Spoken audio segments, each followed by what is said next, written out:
Hello, everyone, and welcome to Red Rejects. Mine. I'm just trying to get his comments on. Let's see if there's anyone. There's people in. Hello, Chantel Redman. How you doing? I hope everyone's well. I hope you're having a good start to the week, which beginning of week is actually Sunday, from what I believe, originally. I hope Chantel's well. And yeah, if you're in, just pop a hello in comments. And tonight we're going to be talking to Brian Baker, a good friend of ours, and we'll be saying hello and talking about paranormal. Hello, Robbie Crossan. How you doing? So yeah, let's introduce Brian Baker. Hiya, you all right? Hiya, John. Hiya, Brian. How you doing? All right, pal. Good to see you, mate. Yeah, it's great to see you. And we have met before, haven't we? Codnor Castle. Yeah, it was Codnor Castle, weren't it? And it's that were actually a good investigation as well. Good location, as well. That We got some good activity, didn't we? Yeah, we did, and it was very interesting. I want to look at that because I was very impressed with what the replies you were getting with the that temperature sensor. I've never seen it. We've had one before. We've never seen it react like that. It was quite something. Just want to say hello to Mandy Bell and Leslie Hudson. How you doing, Leslie? Leslie's there. Hi, John, and hi, Brian. Hiya. And Robbie Crossan, I from my team at Haunted Scotland. We are not alone. Yeah, so it was a good investigation. So Brian, for everyone watching, Brian's from Haunted Homes Paranormal Investigations UK. How have you been? And how was it? I know you've been out and about. Yeah, it's we've had a busy few weeks. Well, a busy 6 weeks, I think, so far. Done quite a few investigations. We've done a couple of live investigations, which is different for us. We usually do private homes, but obviously with COVID, it's sort of knocked that on head for a while. So we're just waiting for that to get going, and we just want to keep busy and keep active and try and get some good paranormal activity captured. Yeah, I mean, that is something really, isn't it? I mean, with lockdown, like you were saying, private homes investigations, they've really slowed down for a lot of people, and but at the same time, I can imagine activity picking right up because of people being in their houses more, energy building up. I mean, I usually pick up a few things in my own house. But a few things have happened where even wife, what's got no interest whatsoever in paranormal, she's picked it up and said, "Hey, John, what's going off here?" That's not happened before. She's usually quite still. So, but yeah, what do you think? Do you think lockdown could have had an effect on, like people's homes? Most definitely. I mean, there must have been quite a bit of negativity because you're not working, your life's changed. All of a sudden, you're stuck together as a family unit 24/7. Puts a lot of stress, a lot of pressure. Obviously, you know yourself, the more negativity in your home, the more chance you've got of paranormal activity happening. Yeah, definitely. And that's an interesting one, because when we met up with yourself, you said you do a good few private home cases. Yeah. And I found that really interesting because we've always done more like investigating out, like different locations, things like that. But we've only done a few private home investigations, haven't we, Phil? Yeah. So I find them really interesting because that's where it's real life stuff, isn't it, in someone's home. It is, and if it is haunted, that's the place where you're going to get your most evidence, you are going to see paranormal activity. You may have to go once or twice for them to get used to you. You know what I mean, and actually come and interact with you. But yeah, I mean, the end game is to help the families that are suffering. Yeah, yeah, definitely. And Yeah. we don't charge; we do it for free, Mm. so we Yeah, don't make no, money out of it. yeah. I mean, and that's always good, isn't it? I mean, how did you get into paranormal and paranormal field? I got brought up in an haunted house as a child, so I lived the fear for quite a few years till we moved, and then it went from fear to curiosity. And since then I've always wanted to help families who are in the same situation as I was, as a young child, and my brother as well. So, Mm. and that's No, how I got into it. yeah, yeah. No, that's good. Yeah, I mean, when you were living in that house and it were haunted, like you did say, it went from fear to curiosity. I get you because you've seen it, effect it can have on people when they're scared, and then to help people, you'll understand that, won't you? So yeah, that's it's important, I guess, to isn't it? So it's helping people. It's important to me, yeah, and that's why we don't charge. You know what I mean? I usually go down the night before. I'll set up motion sensor cameras around the house, leave them running. I come and pick the cameras up. I look at them, see if there's any activity throughout on the night before, so the team know what they're coming into.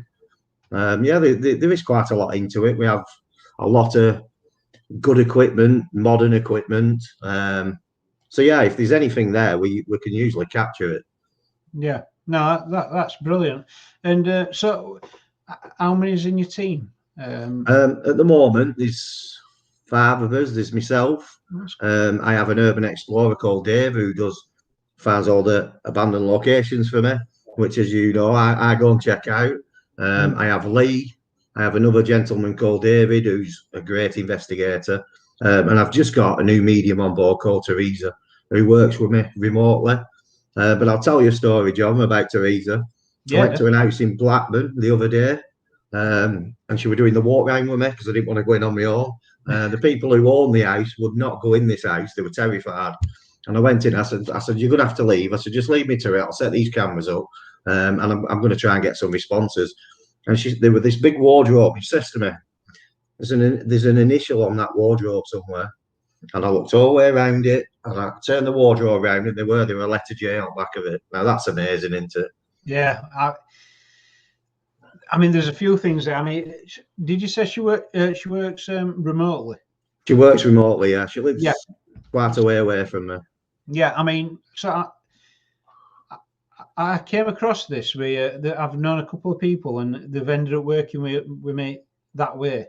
And at first I'm like, right, how does this even work? And just like you're saying there, somehow it does. And after talking to him, I mean, there were one where we've said it before. We picked. I went on an investigation and we put an alleged haunted item, which it were, in back at car. And within 5 minutes, we didn't even set off. So less than that, she messaged and went, "Yo, John, what are you doing? What have you got around you? I'm picking up a real bad energy here." And I'm not kidding. She lives in America. She lives in the States. But she practices remote Reiki. Yeah. And that's why I knew her, because at Reiki, and I wanted to understand Reiki, and it did help me actually on that. But she literally messaged and went, "Well, I don't know what's around you. Something's going off. It don't feel good." And I'm like, "Well, that's weird. We've just put an alleged haunted item in back at car." And a few other things happened with that as well. So from what I can say is, so guys, if people in comments, if you've had experience with people work remotely, like there's remote viewing, isn't there, Brian, and all this? Yeah, please let us know in comments any experiences on that, because at first I thought, How can it possibly work? Things like that. And from what I've gathered, it can. Yeah, well, I am quite sensitive myself, but I don't understand it. For me, it's pictures. I get pictures in my head, and that's how I work. But I'm an investigator, and that's what I am, and I know what I am. But Mm. sometimes I will get pictures, then I'll say, "Have you, are you a nurse?" And we once did a World War II bunker, and I Yeah. got a picture of a nurse, and I said, "You're a nurse, aren't you?" And the equipment all went off. So yeah, But, and it feels good when that happens as well, doesn't it? yeah, Because that is it's come to you. You're the medium there. That it's gone to, and then you've got that confirmation, and it confirms it a lot for yourself, doesn't it? When it it happens, does. like, Yeah, and like you said with World War II, yeah. yeah. See, one of the best ones I had were it's in Hull. Is it St Paul's Fort? Yes. Um, Yeah. St Paul's Fort. Yeah, where it's been a bunker for throughout ages, Civil War. It's been a fort for just through most of the wars we've had, and we went down into an underground hospital, and in my head, there was this wheelchair prop there, and in my head, I'm like, I thought I felt like there was someone there behind the chair, and I went, "Oh, I wonder if you could move that." And very slightly, and I weren't recording anything. It moved. I'm like, and there were no draft. It was still all that time. It just moved very slightly, and I'm like, I don't know. I don't know what to say. Have you had that occur where um, you've had something happen? Would be really good if it were recorded, but you just didn't. Oh yeah. The house I went to in Blackburn this week, I went in and I just said, "You're allowed to interact with me. I want you to move things. You could touch me." And I could hear footsteps behind me, and it blew down my neck while I was setting all the equipment up. And that's what I wanted. I put the Ovilus on, which is very rarely goes off. I put that on, and it never stopped spitting words out from when I were there to when I left. And it said Satan, all sorts of stuff. I got names. It were amazing, really, and I were on my own. Yeah, So that's. I, so yeah, when we were at Codner Castle, which I'm not sure what's happening with that location anymore. I know I it know had, it's been sold to it's now been sold, and it's no longer a paranormal venue, unfortunately, which is such a shame, isn't it? yeah, it is actually. Yeah, I mean the castle itself's great, but those barns were, Yeah, yeah. I mean we enjoyed it, didn't we? I mean, and that night it was really misty as well, weren't it? I mean, it was really, you felt it remote. really, it really weren't it? Really Yeah, eerie. yeah. I think I can remember falling over into once with my flare because we couldn't see. We were going to the castle, weren't we? Yeah, we did. There were like a knee-high wall, weren't there, and a grass Yeah. bank, but we couldn't see that. I think you tripped over, and then I think I tripped downstairs, walking up and downstairs. But one thing that I thought, what I always remember that location is you had that temperature sensor with a green and red light.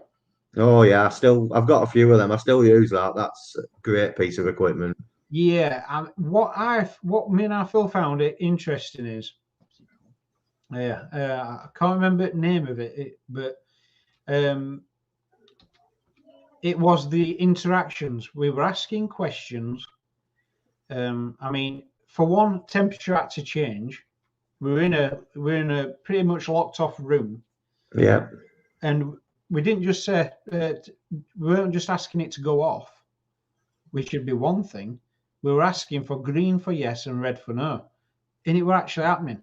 And we yeah, had it on. We've had that video as well. We've had that video out as well. Yeah, can't find it. And that we found really interesting because it happened a lot in one particular room. And Can you remember it? We're upstairs, weren't it? And It was the back bedroom, weren't it? yeah, The big back bedroom it were. yeah. So yeah, I'm kind of gutted. It's not a paranormal investigation. Like, you know, it's not open to it anymore. It's a bit of a shame, really, I guess.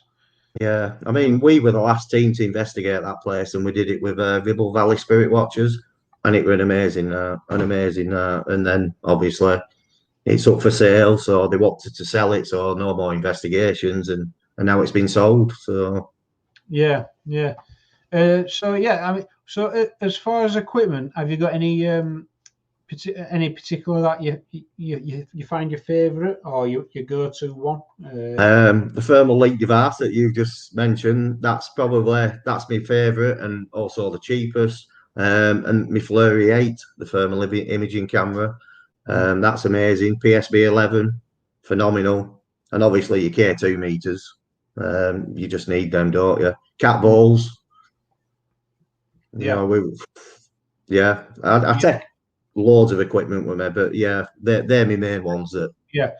What do you find? What do you think to like ITCs? I mean, you mentioned the Ovilus. The Ovilus, I saw that it were posted up, weren't it? By one of your team members on website. yeah. Page. What do you think to ITC? Do you use that much or? I do use it, but a lot of times it's very quiet. It's very Yeah. quiet. What I will say about it is, if you're holding it, it gives false readings. Obviously, your electromagnetic field will adjust it. You've got to use it in a controlled environment, which is inside. Like you said, with your doors locked. Make sure all your windows are shut. If you can control the environmental conditions in a room, it'll give you some good readings. Yeah. And if you're asking for names and it's giving you names, then it's not random, is it? It's doing what you're asking. Yeah, definitely. Because I mean, we found that we do like using ITC, and so we run that every now and again, and we don't keep it on for too long as well. You know, just because it can heighten chance, chance occurring. So we Yeah, ask a question, put it on, and when you start asking a question, putting it on, and then it starts coming out with relevant answers, you think that. So you just put it on and leave it on. Don't say anything, and it pretty much just comes out with just it's noise really. There's yeah, nothing. But when you ask a question, turn it on and leave it for a minute or 2 minutes or something, and it comes out with an answer that makes sense. Then you start thinking, yeah, what's what's going off here? exactly. Yeah. You have got to kind of listen to it, haven't you? Is there any particular like items you wouldn't use or you don't tend to use? No, because I don't buy them. You see, I just don't buy them. All I buy is what I think the team would use. I mean, this is another great piece of kit. I don't know if you've ever seen one of these, John, but Zoom H6. Have you ever seen one? I'll zoom. Right, no, right, Amazing, right. absolutely amazing. It's Yeah, a 4-channel one. It's very good, isn't it? Yeah. a voice recorder, but it's that sensitive. You can pick up a pin drop at the other side of an house. So when you're knocking, asking for responses, bangs, you'll hear that, and you can record it. You can take it home. You can put it on your laptop. It's amazing, amazing.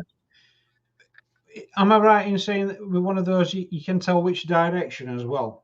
Yeah. It has one main mark, and then it has 4 runoffs. So you buy coaxes and you can buy marks. So you can basically mark 5 different rooms, and you've got all them settings. So you know exactly which room where the noise is coming from, and you can record all 5 at once. So it's amazing. Yeah, and you see, I like that. I like that style of investigation as well because you're going in as you, seeing what you can pick up, and then you're using equipment to if I'm getting this right, so you use equipment to basically measure environment and look for changes. Yeah. You see, Yeah. So I like that because some people say that spirits can only work with what's around us, like natural sciences around us, like temperature drops, things like this. So Yeah. yeah. So so there's definitely nothing wrong in measuring as natural environment. And Because I believe the age of the spirits, depending what equipment they're going to use, because they're not going to understand it. You know what I mean? That's why sometimes the cat balls will work perfectly. Sometimes the K2, and other times the more advanced stuff like the obelisks and like you said, the RTC that works. It all depends on the age of the spirit and what they're comfortable we're working with. yeah, I get you with that. Yeah, that makes sense. That yeah. Mandy Bell's got a question. Would you be able to tell the difference between outside noise? So if you recorded sounds in a building, would you be able to tell if the noise came from outside the building? That would be good though. That. Yes, I would think you would because it'd be more distinct inside than it would outside. And also, if you are asking for knocking, it's usually one for yes, two for no. So yeah, that's how you do it. But yeah, you can tell the difference between inside and outside. Yeah, definitely. Plus, if you put it through Audacity, you'll know by frequency. Yeah, and then I suppose if, like I was saying, if you put it through that sound software, like you were saying, Brian, the inside noise would be it'd be quite short. It'd be a lot sharper, wouldn't it? Yeah, yeah. I mean, we went to a location. It was brilliant as well. The amount of rooms with that coal mining village, and it was like a working men's club underneath. Yeah. And but that were issue. It were There were literally a working men's club downstairs to like left at building. So there were people drinking there, and we were doing investigation at the same time. That must have been annoying for you. Yeah, because I had to dismiss a lot of. We had to dismiss a lot, and Yeah. even though quite a bit felt like something were going off, but then to top it off, they had a weekend fair in Park across the road through day, and then into night. So you could hear music at waltzes and dodgems. And we're like, yeah. So anything to do with sound, we're just going to have to. What did we end up doing? Oh yeah, we ended up going back down to pub and getting pissed. Well, yeah, we did end up going to a pub and having a drink with locals instead. So, sounds like a good night, though. Yeah, it was good. We thought, do you know what? This is all because there's a pub downstairs. Why not? Yeah. But it's a good question, Mandy. To come up with ways of looking at it and going, right, this is from outside and this is from inside.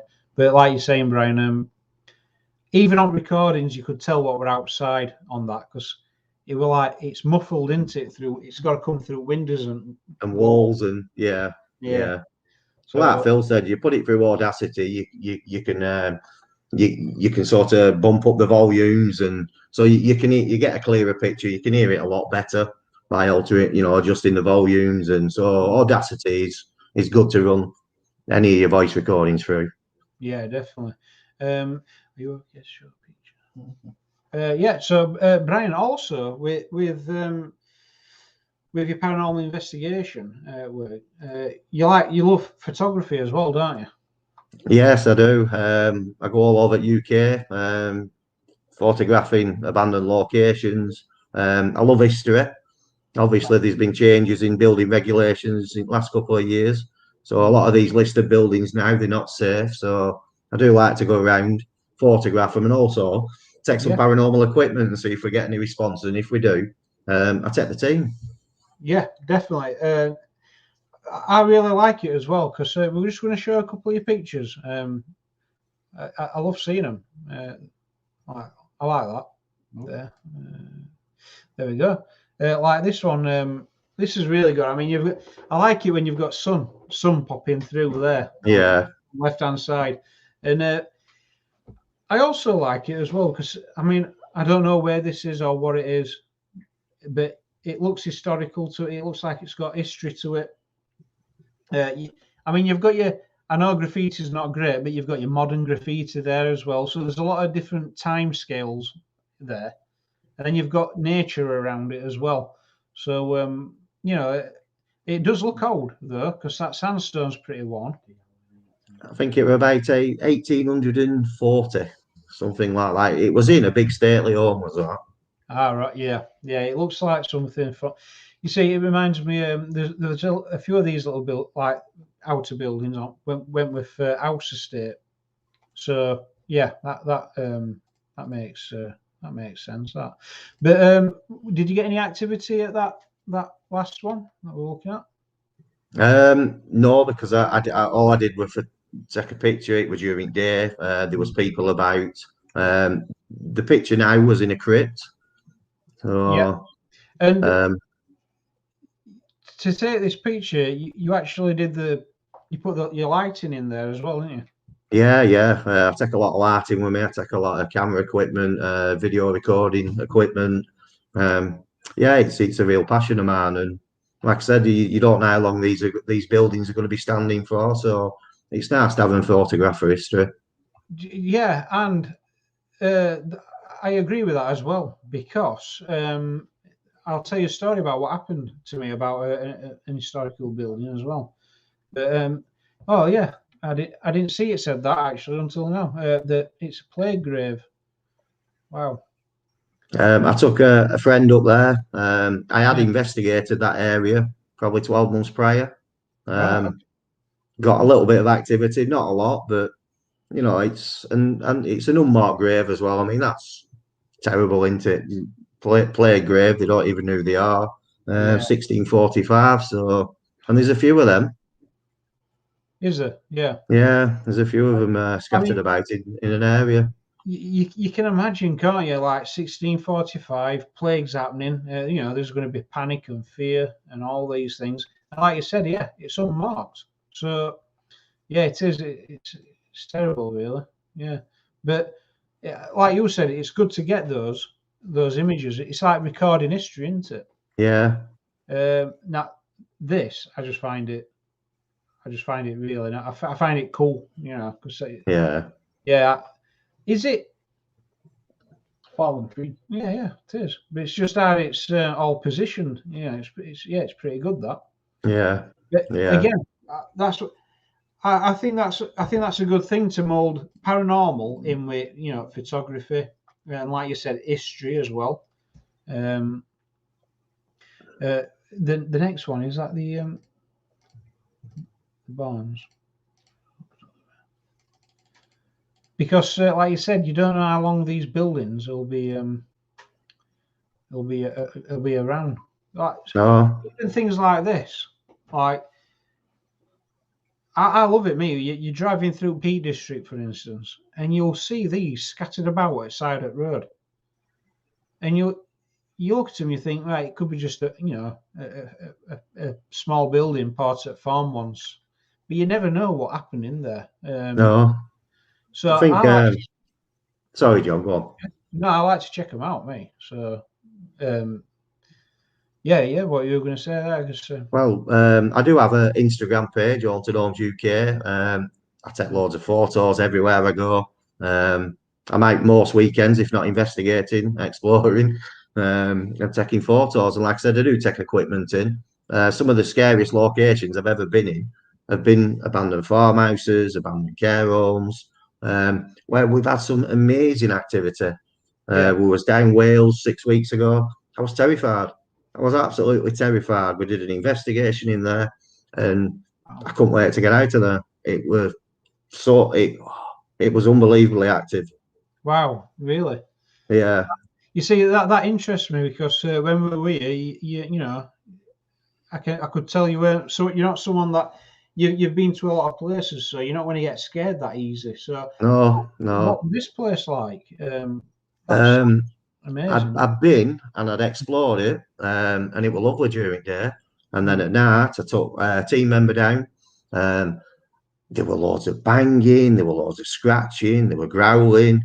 It was just horrendous. I got touched. All my hackles come up. The thermal leak device were going all over the place. Big reds, major heat sources all over the place. PSP were picking so much stuff up. It was just I was getting to a point where I was scared of walking through the farmhouse. Like you said, that's not me. No, I loved no. it. I did enjoy it, but it was scary. Yeah, I mean, I think that's why. I mean, I think we like it when that happens. But Yeah, at the time, it's still not. It don't matter, does it? Because at the time, you're thinking, right, I'm in danger. yeah, Like, yeah. but saying that, I think you might be. I think you might be onto something with that. You know, most scariest places being about like farmhouses, things like that. Some of the best evidence is where we've been in a building in middle of, let's say, not nowhere, but in middle of some really rural location. Like, so Codner Castle, I think when we went out at building and just had a walk around, did we hear some kind of growling in a barn that you couldn't get in? We did, yeah, yeah. See, I'd have loved to have gone back and checked that barn out. But you know, Codner, Yeah. during the Second World War, it was used for a lot of the children from London got sent up there to get away from the bombing. Quite a lot of abuse happened in that place. Ah, right. So that's something that's not a lot of people know about. Mm. But that's what took place in them barns. Yeah, and then there was that horrific story of what happened with father and daughter. father and daughter, weren't they? Yeah. He drowned her. Yeah, yeah. With a pipe. Yeah, we Patty filled something up with a pipe, weren't it? Yeah. Yeah. What did he use? He used an hose pipe, didn't he? And drowned her with that. Weren't it? Hose pipe. I mean, so it makes you think, doesn't it? Do you believe that some areas have just got this energy what lingers through time, where if you live there and you allow it, and you allow it in a way, or conditions are right, it can just cause people to go down a certain path. Yeah, yeah. And also, it depends how people die. You know, if they die suddenly or they die an horrible death or murder, they tend not to move on. They linger. If they're bad in life, are they going to move on? Yeah. I know the gentleman at Codner, he's still in that farmhouse. Mm. He Yeah. murdered his daughter. Oh, he's still there. Yeah. I get you on that. Yeah, definitely. And so I mean, so Codner, yeah, that were a pretty like rural location, weren't it? Kind of shut off in a way. But we went to Menzies Castle in Scotland, and it's a beautiful place. Castle's really nice, and we actually got, there were 6 of us here, a woman humming from upstairs, and we were at bottom of the stairs, and then we went up, didn't we, to see if there were anyone up there, to see if there were any devices left that could have triggered or whatever. There were nothing up there, but 6 people heard the same thing, but we heard it 3 times as well. Yeah. But it was one of them. We were actually ready to leave, so we had everything packed away, and we got a bit of it on a recording on a mobile phone.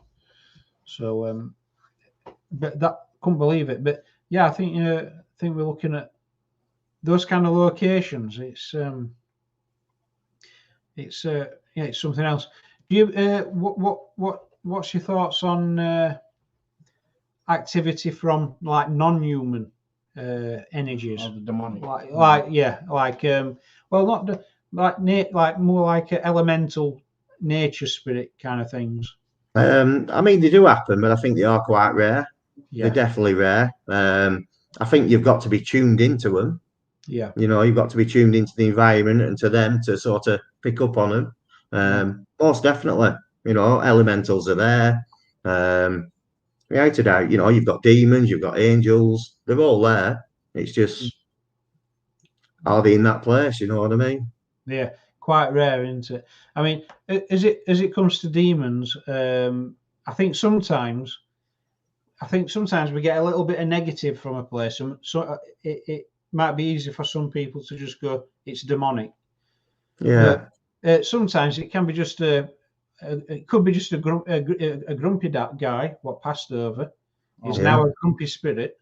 Yeah. Yeah, and grumpy people can be quite scary sometimes. Yeah, and not all demons are bad. You know what I mean? Due to cathology.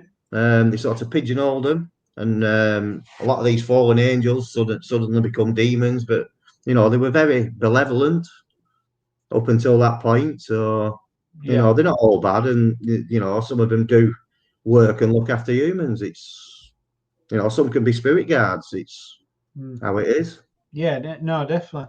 And I think it's great that you have that like open mind to it all as well. I think we've got to, haven't we, really, to go into somewhere and get a fair chance, really. But what I always say to people who say, "Oh, I like the paranormal," you know, always protect yourself. You know, go with holy water, go with sage, go with witch's black salt. You know what I mean? You need to be protected. Don't just walk in your house. Cleanse yourself before you go home. You know what I mean? There's a lot of things you need to do to make sure that nothing comes home with you. I know people who brought stuff home, and I've had to go and help them. You know, and I said, "Well, do you cleanse yourself before you go in your house?" No, you know, why not? You know, Yeah, definitely. I mean, I've got a lot of thoughts on protection, and it's just like you're saying. If you've got that foundation in that way of protecting yourself, you know, it's a strong, you know, it's strong for you. You should do it, shouldn't you? Because of course you should. Yeah, yeah, we've had instances where we've definitely we might have like not thought or missed something, gone home, and we can tell it's come back with us. yeah. Only in a small way, like dreams or something building up over it, a little bit of Bit of negativity that's attached to you. Yeah, yeah. And you can just tell because it's out of place. It's not yeah. normal, and you think, and grounding yourself and looking after yourself. It's definitely, I agree. It's a big thing. We've just got an hello from Texas. It says Facebook user, but Hello, anyway. hello from Texas. So I mean, is it talking about Texas? Is there any places where you'd like to go and visit? Oh, it's difficult that. Like some top spots. I mean, personally, Texas is one for me because I've even emailed someone over there a couple of years ago about their abandoned like towns and villages. They've like middle of nowhere. I mean, it's hard to imagine for us, but you can literally drive out there and just there's an old town, you know, just up there for you could walk around. It's hard. I mean, I honestly think everywhere's haunted. It's not just locations. What you've got to look at is what were there before. Is it the actual place that's haunted, or is it the grounds? What's happened there years gone by? You know, then some of them buildings may not have been there. You know, it's like 30 East Drive. Is it the house or is it the area? Because if you look at the roundabout in front, that's where the old gallows were for the town years gone by. We do believe it's area, not just house. We've got this idea that I mean that area. A lot of things went off. There were like the war with a war between monks in you know with activity in that area. Certain battles, and like you said there, that gallows as well, which when people talk about 30 East Drive, they don't usually mention that, do they? No. So I mean, were 30 East Drive just a focal point where it just ended up popping up, and then do you think sometimes we can keep things going by like aiming in on places, you know, like if we home in on it 30 East Drive, you go looking for it and asking, could that help keep it there? Yeah, quite absolutely. Because what you're doing, you're sort of verifying that he's there. You know, you're giving that energy because it's there. You know what I mean? I mean, 30 East Drive, there is supposed to be a well, isn't there, in the garden somewhere? That's where the monk was thrown in. He was accused of killing children, misbehaving towards children, and that's where they threw the monk in, and that's where the black monk come from because he was murdered in 30 East Drive in a well. I mean, sorry about this. It's like that. You mentioned at the beginning history as well. So if you go somewhere and you don't get any activity that stands out. I think it's still a great thing if you've done a bit of history. We've had it where some things have come along, made us think of asking a question, and we've ended up looking further into history and finding things out. I mean, Yeah. we love that. We love going and discovering history. And sometimes doing paranormals helped us do that. So, yeah, you like to look into history, don't you? On places and things like that. Well, I think if you can get some names of the people that were there, the people who lived there previously, it's a good starting point. You know, when you start your investigation, you know the names, you're asking for them, you're calling them out. Absolutely, if you can get a bit of history on place, but just don't tell your medium. Yeah, You know, but obviously, I don't have that problem because she works remotely. So yeah, no, that's that's that is a good point. That yeah, just comment. It's like this. Oh, we have some house in Dilley, Texas. Whoever was there left in a hurry. They even left clothes, furniture, dishes, even bottles that looked like they came from the early 1900s or late 1800s. So, I mean, locations like that where you can go in and, like you said, you get a good image of what life were there before. yeah, I mean, I find that quite haunting because it's like that'd have been someone's favourite, chair while sat eating. That's where they kept the little bits around house. It's all those little personal things, and it's all there left behind. And yeah, I think that's quite something. yeah. I mean, I go to a lot of abandoned places and the time capsules and everything's there. Everything, all the furniture, the photographs, everything, and you know they're there because, like you said, all their personal belongings are there. Everything they're loved and adored and enjoyed is all there. So that's an attachment for them, you know. Yeah. So I mean, you know yourself, once they pass over, they can come back and they're even stronger. Once they've gone through that light, they have a much stronger spirit energy than the ones that have not passed over. Yeah. Uh, Right. Yeah. No, that's yeah, that is a good point. That. Yeah. Jim Medley says hello to everyone. oh yeah, So yeah, and I also find that as well. We've got an antique store, haven't we, close by, and you buy a small area, and then people put the items in that they want to sell, and some arrange it like it's in their house, like they put the pictures there, and you walk past, and sometimes I'm not going to say I'm a medium or anything, but when I'm walking past, I pick up on things when I'm walking past them. Yeah, yeah, because there'll be a strong energy attached to certain objects. Yeah, Absolutely. I mean, like you said, there is haunted items. They're not rare. You know, there's plenty of them about. Maybe not on eBay, but people's homes and things like that. Things that have been passed down from generation to generation. Obviously, you have stuff that's cursed as well.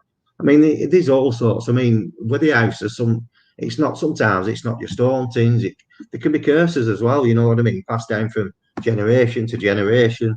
There's quite a lot to look into with private homes. You need to know everything about them. You need to know the history. I have worked with people who's not been cursed, but the mother has, the father has, the grandparents have, and it's a family curse. So it just moves from generation to generation. Yeah, definitely. Well, would you say those are harder to deal with because it's like a generational thing? Absolutely. I mean, any family home investigation, cleansing and blessing, there's so many different layers to it. You know what I mean? It's really difficult. As you know, you can't remove everything. You don't need to remove everything. Sometimes you can contact the spirit and you can all live happily together. You just need to find a sort of happy medium. Other times you may have to go back 6 or 7 times. You may not get rid of it, but what you can do is just keep things nice and calm. Yeah, definitely. Yeah. By like blessing, cleansing, and obviously protection with your crystals and Yeah, definitely. It's like you said, find that thing that makes that balance, occur. Yeah. No, that's amazing, and yeah, I think I've got a question for you after later on, if that's okay, Yeah, yeah. about a private case. But no, that's really good. And so yeah, I mean, how are you finding what we found is doing paranormal. You got to know a load of different things, like editing videos, um, playing with sound, so you can listen to it, adjust it, so try and filter noise. You've got to know quite a lot of things in paranormal. Are you dealing with that? Is it? Well, thankfully, a team member Dave does all the sound. I do the video editing, which is it's difficult, very time consuming. It is. It is. Yeah. But it's a learning curve. You're learning new skills. So yeah, you've just got to bear with it, and it's part and parcel. If you can do a live investigation, it's a lot better. But as you know, some places you can't do that. So yeah, if you can do a live investigation, and all you're looking at then is your motion sensor cameras that you've set up, so it makes it a lot easier. Dave will look at the audio for me. He sorts all that out. So it's just down to me for video really. Yeah, definitely. I mean, lives sometimes. I find lives brilliant because sometimes you're looking around and screenshots you get from people and things that you don't pick up at time. Oh, absolutely. That's priceless. That you need people there to be your eyes and ears because you're concentrating so much on your equipment, making sure your team members are safe. That you do miss quite a lot. So the more people watching, the better it is. It just helps you so much. Yeah, you're there concentrating on not tripping up. Yeah, all sorts of stuff. And but yeah, we've had a few things sent in, and we look back and we think, wow, how did I miss this? Look at this. Or especially some sounds as well. And we had a couple live chats in a row where there were words coming through in background, and it were not our voice, not people what were involved voices. But that hasn't happened since actually, so that's makes it more interesting, really. Jane L. Medley has put, "Where's Haunted House UK from?" We're in Lancashire. We're based in Lancashire. Yep. I know you guys are in Yorkshire, aren't you? So not too far away. Yeah, definitely. But that's definitely not Brian's limit. You get all over, don't you? Yeah, we've been last 3 weeks. We've been St Helens. We've been Gresley Hall. We've been to an haunted funeral parlour over in Merseyside. That were last week. That were an amazing. That were a live investigation. We had a lot of people on who really helped us. One lady said, "I've sent something upstairs," so I went with my flare, and I could actually see it, and I took a capture of it with flare camera. Which were just amazing. You pick up so much stuff where just people helping you, and you have to appreciate that the fact that they want to help you, you know what I mean, and they're interested in what you're doing. Yeah, it is. It's great, that definitely, and and thank you for coming on, Brian. It's great talking to you, and we're going to be meeting up soon as well. Next week, isn't it? Yep. Yeah, it is. Yep. Next Saturday. Yep. And also we'll have to meet up as well after that as well, and go out there if we can. I'd love that. Yeah. I really enjoyed working with you guys last time. You're a great set of lads. So very comfortable with you. Yeah. No, and it's same to yourself as well, Brian. It was a good night, and we enjoyed it. So we'll have to now it's night madness has kind of calmed down. And we're free. Mine's just keeping going now because it's just investigation after investigation after investigation. And then you get a phone call, can you come and check this house out? So it's crackers at the minute. Yeah, that's brilliant. Keeps us out of trouble, or it might get us into trouble. We don't know. Exactly. Yeah. But yeah, thanks for coming on, Brian, and yeah, can't wait to meet up. That'll be great. Yeah, thanks for having me. I'm looking forward to next week. Yeah, definitely. Same here. We'll And most probably do a live. we'll do a live. Yeah, that'll be good. Definitely. And thanks for everyone in comments. It'd be great to. It's great to have you all on, and thanks for your comments, questions, and we hope to see you on his next live. And definitely check out Onto Dome's investigations. Like Brian was saying, you go live, don't you? Yeah, we do lives. Obviously, there's a lot of me exploring, taking photos. Yeah, it's a great start. I put a lot of stuff on which is informative. You know, a lot of posts about all sorts, everything paranormal. You know what I mean? These articles that we write, and yeah. Because there's some good clips. There's the photography as well, and the paranormal on there. Yep, I'm just sharing it on screen there. So yeah, guys, check this out. It's great stuff, really is. So yeah, thank you very much, everyone, and we will see you all again soon. And yeah, thanks, Brian, and we'll look forward to next week. Thank you for having me. Yeah, great. Thank you, Brian. Looking forward to seeing you chaps next week. Yeah, definitely. Can't wait. Definitely. Thanks a lot. Take care. Bye.